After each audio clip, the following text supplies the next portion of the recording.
Sa video ito, ituturo ko sa inyo lahat ng mga kailangan mong gawin para makapag-transfer ng pera from PayPal to GCash. Always remember na si GCash ay hindi tumatanggap ng US dollar or kahit anong klaseng pera maliban sa Philippine Peso. So kung meron kang US dollar sa PayPal mo, ang unang gagawin natin ay convert ang US dollar to Philippine Peso.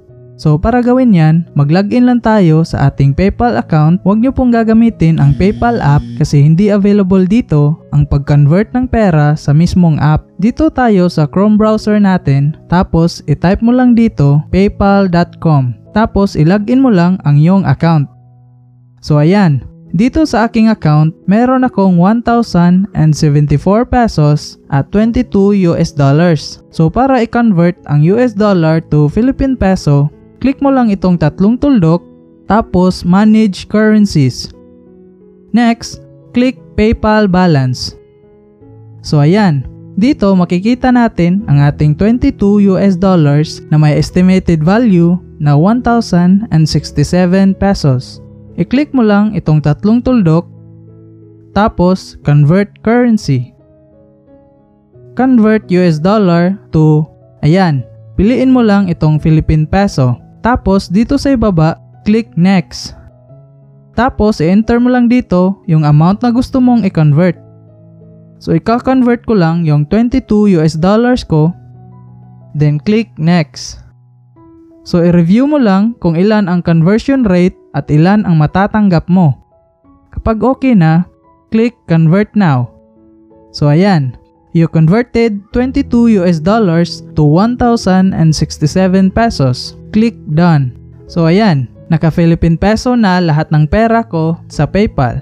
Next is to link your GCash with PayPal. Para gawin yan, mag-login ka lang sa iyong GCash account.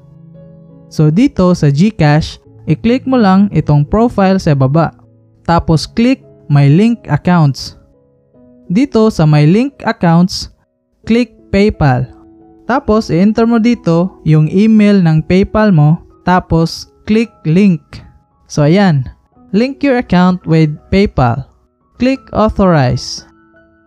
Tapos i-enter mo lang ulit ang iyong email or number sa PayPal mo, tapos click Next.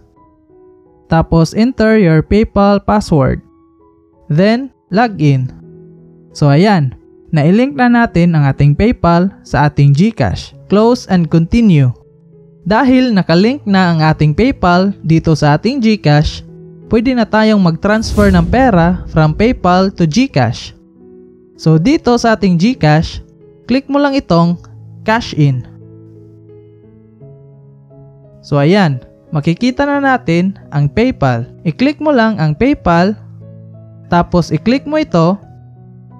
So ayan, makikita mo dito yung available balance ng PayPal account mo. Take note na 500 pesos ang minimum amount ang pwede mong i-transfer. So i-enter mo lang yung amount na gusto mong i-transfer sa GCash mo. So for example, gusto ko mag-transfer ng 1,000 pesos. Tapos click Next. You are about to cash in 1,000 pesos. Click Confirm. Your cash in is being processed. So tignan na natin ang ating GCash balance kung pumasok na ba yung pera natin. I-back lang natin. Ayan na. Nakatanggap na ako ng text message from GCash. I-refresh mo lang ang GCash app at ayan na. Ganun lang kadali ang mag-transfer ng pera from PayPal to GCash. Sana ay nakatulong sa inyo ang video na ito. Please paki-like ng video para makita rin ng iba. Maraming salamat po. God bless.